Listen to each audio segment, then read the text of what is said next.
नमस्कार, मैं हूं नीरज कुमार और आप देख रहे हैं माय मीडिया न्यूज। वक्त हो गया है आज के तातरीन खबरों का।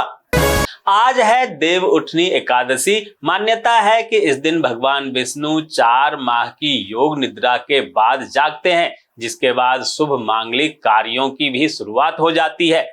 उत्तराखंड में आज सार्वजनिक अवकाश की घोषणा की गई है। दरअसल आज इगास त्योहार है, जो उत्तराखंड में दीपावली के 11 दिन बाद मनाया जाता है। इसे लेकर आज प्राइवेट से लेकर सरकारी स्कूल और ऑफिस बंद रहेंगे। यूपी के सीएम योगी आदित्यनाथ की ओर से सरकारी संपत्तियों पर अवैध कब्जा किए गए अतिक्रमणकर्ताओं के विरुद्ध ठोस कार्रवाई के आदेश पर अलीगढ़ नगर निगम ने सोमवार को सीमा टॉकीज के पास से 9 करोड़ की संपत्ति पर अवैध रूप से कब्जा किए गए थे, जिसे हटा दिया गया। अब जल्द ही यहां पर वृद्धाश्रम बनाए जाने का कवायद शुरू होगा। बिहार के सरकारी स्कूलों में लगे स्मार्ट मीटर से अब छात्रों की पढ़ाई बाधित हो रही है। जहां बेगूसराय के चरैया बरियारपुर प्रखंड क्षेत्र के विभिन्न प्राथमिक, माध्यमिक एवं उच्च माध्यमिक विद्यालयों में विगत दिनों स्मार्ट मीटर लगाया गया था। वहीं स्मार्ट मीटर लगाते वक्त कर्मचारियों ने कहा था कि मीटर ऑटोमेटिक रिचार्ज होगा, लेकिन ऐसा नहीं हो रहा है। अब विद्यालय के प्रधानाध्यापक बिजली विभाग के ऑफिसों का चक्कर लगा रहे हैं। वहीं बिजली ना होने से विद्यालय का संचालन एवं छात्र छात्राओं की पढ़ाई बाधित हो रही है और सरकार मूक दर्शक बनकर बैठी हुई है। दिल्ली परिवहन विभाग ने 10 साल से ऊपर के डीजल और 15 साल से ऊपर के पेट्रोल वाले 49 लाख पुराने वाहनों का पंजीकरण निरस्त कर दिया है, मगर विभाग ऐसी कोई व्यवस्था खड़ी नहीं कर सकी जिससे लोग अपने पुराने वाहन को इलेक्ट्रिक वाहन में बदल सके, क्योंकि 5 साल पहले सरकार ने घोषणा की थी कि पुराने वाहनों को इलेक्ट्रिक कार में बदलने का विकल्प होगा, परंतु ऐसी कोई व्यवस्था नहीं की गई। अमृतसर में डोनी बल गैंग के 5 गुरगांव और अमृतसर देहात पुलिस के बीच राम तीरथ रोड पर मुठभेड़ हो गई, जहां दोनों के बीच चली गोलियों में एक गुर्गे को टांग में गोली लगी। वहीं पुलिस ने 5 गुर्गे को गिरफ्तार कर लिया और इनके कब्जे से कई हथियार बरामद किए। हरियाणा के ऊर्जा, परिवहन एवं श्रम मंत्री अनिल विज अंबाला छावनी के पीडब्ल्यूडी रेस्ट हाउस में लगाए गए जनता दरबार में अपने पुराने तेवर में दिखे, जहां जनता की शिकायतों पर उन्होंने अधिकारियों को कड़ी फटकार लगाते हुए कहा कि देखेंगे, देख रहे हैं, कर रहे हैं, यह शब्द अधिकारी अपनी भाषा से निकाल दें। उन्होंने आगे कहा कि जनता की शिकायतों का अधिकारी तुरंत समाधान करे। दोस्तों, आगे बढ़ने से पहले आपसे रिक्वेस्ट है कि अगर आपने अभी तक इस न्यूज को लाइक और कमेंट नहीं किया है तो प्लीज लाइक और कमेंट कर दीजिए, क्योंकि आपके लाइक और कमेंट का मैं कब से इंतजार कर रहा हूं। और जैसा कि आपको पता है कि कमेंट करने वाले लोगों के नाम हम न्यूज के लास्ट में बताते हैं, इसलिए न्यूज को लास्ट तक जरूर देखिए। देश की पहली प्रीमियम एयरलाइंस विस्तारा ने कल आखिरी उड़ान भरी थी। आज से विस्तारा का एयर इंडिया में विलय हो गया है, जिसके बाद विस्तारा एयरलाइंस अब गुमनाम बनकर रह जाएगी। बता दें कि साल 2013 में टाटा समूह ने सिंगापुर एयरलाइंस के साथ ज्वाइंट वेंचर करते हुए एविएशन सेक्टर में फिर से कदम रखा था और 9 जनवरी 2015 को विस्तारा ने दिल्ली और मुंबई के बीच पहली उड़ान भरी थी। मध्य प्रदेश के उज्जैन में आयोजित 66वें अखिल भारतीय कालिदास समारोह का आज देश के उपराष्ट्रपति जगदीप धनखड़ शुभारंभ करेंगे। इस दौरान वे संस्कृति विभाग द्वारा घोषित 2 वर्षों के 4 विधाओं में 8 कलाकारों को उपराष्ट्रपति जगदीप धनखड़ अलंकरण प्रदान करेंगे।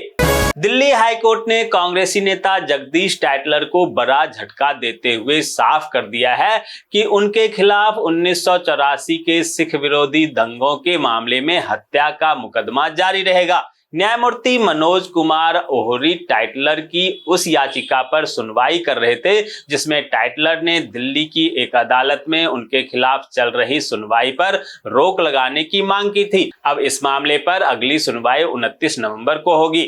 दिल्ली एनसीआर वासियों के लिए किरंज टोल प्लाजा से डीएनडी केएमपी मुंबई बड़ोदरा आना जाना आज से 3 गुना महंगा हो जाएगा, क्योंकि टोल की नई दरें आज रात 12 बजे से लागू होगी। एक तरफ से आवाजाही के साथ ही मल्टीपल जर्नी और मासिक पास की दरों में भी बढ़ोतरी की गई है। जिसके तहत अब कार से किरंज टोल प्लाजा पर एक तरफ के लिए 150 रुपए टोल देना होगा, जबकि पहले दर ये 50 रुपए ही थे। जयपुर में आज राइजिंग राजस्थान आईटी एवं स्टार्टअप प्री समिट का आयोजन होगा, जहां सीएम भजनलाल शर्मा करेंगे उद्घाटन। केदारनाथ उपचुनाव में आज से चढ़ेगा असली रंग, जहां बीजेपी कांग्रेस के प्रचार ने पकड़ी रफ्तार। वहीं आज उत्तराखंड के सीएम पुष्कर सिंह धामी कई रैलियां करेंगे। बता दें कि केदारनाथ विधानसभा सीट पर 20 नवंबर को उपचुनाव के लिए मतदान होगा और 23 नवंबर को परिणाम घोषित किए जाएंगे। जम्मू कश्मीर में सीपीआई-एम ने दरबार मूव और राज्य का दर्जा बहाल करने की मांग को लेकर जम्मू कश्मीर की विंटर कैपिटल जम्मू में विरोध प्रदर्शन किया, जहां जेके किसान तहरीक के अध्यक्ष किशोर कुमार के नेतृत्व में सैकड़ों सीपीएम कार्यकर्ताओं ने दरबार मूव भूमि और नौकरी के अधिकार के लिए विशेष दर्जा बहाल करने के समर्थन में तख्तियां लहराया। गुजरात के वडोदरा कोयली रिफाइनरी में एक जोरदार धमाका हुआ, जहां IOCL रिफाइनरी के स्टोरेज टैंक में यह धमाका बताया जा रहा है। इस धमाके के बाद रिफाइनरी में भीषण आग लग गई। महाराष्ट्र चुनाव को लेकर मनसे प्रमुख राज ठाकरे ने कहा है कि माहौल को देखकर लग रहा है कि महायुति की सरकार फिर से आएगी। इतना ही नहीं, उन्हें हमारे सपोर्ट की जरूरत भी पड़ेगी। उन्होंने आगे कहा कि अगर बात बीजेपी की करें तो मेरे किसी पार्टी से अच्छे संबंध है तो वो है बीजेपी। महाराणा प्रताप के वंशज और पूर्व सांसद महेंद्र सिंह मेवाड़ का 83 साल की उम्र में निधन हो गया। वे कुछ समय से बीमार थे और उनका इलाज चल रहा था। वहीं महेंद्र सिंह मेवाड़ के निधन पर पीएम नरेंद्र मोदी, राजस्थान के सीएम भजनलाल शर्मा समेत अनेक नेताओं ने शोक व्यक्त किया है। सुल्तानपुर से दिलीप मिश्रा की रिपोर्ट। सुल्तानपुर के धनपतगंज में ब्लॉक प्रमुख पार्वती देवी की अध्यक्षता में हुई बैठक के समाप्ति के बाद बाहुबली यशभद्र सिंह मोनू ने अपने समर्थकों के साथ मीटिंग की पारदर्शिता पर सवाल खड़े किए और वीडियो को घेरते हुए तीखे सवाल जवाब किए। अधिकारियों ने बताया कि सारे कोरम प्राप्त थे। बहस के दौरान धनपतगंज कोतवाल राम आशीष उपाध्याय से मोनू सिंह की बड़ी नोकझोंक हो गई, जिसका वीडियो सोशल मीडिया पर वायरल हो रहा है। उत्तराखंड के खटीमा में लंबे समय से फरार चल रहे 20,000 रुपए के इनामी हिस्ट्री सेटर को पुलिस ने घेराबंदी कर भूरा किसनी गांव से दबोच लिया। उसके विरुद्ध कोतवाली में SC/ST एक्ट, फॉरेस्ट एक्ट, खनन, लूट एवं सरकारी कामकाज में बाधा पहुंचाने समेत कई मामले दर्ज थे। असम के सीएम हेमंत बिस्वा शर्मा ने झारखंड चुनाव को लेकर कहा कि पहले चरण के चुनाव प्रचार अभियान में जनता ने जो रिस्पांस दिया है, उसके बाद झारखंड में भाजपा की सरकार बननी तय लग रही है। उन्होंने आगे कहा कि भाजपा आदिवासी महिलाओं और युवाओं के सहयोग से सरकार बनाएगी। 1971 युद्ध के वीर योद्धा रिटायर विंग कमांडर MB ओझा का 89 वर्ष की उम्र में रायपुर में निधन हो गया।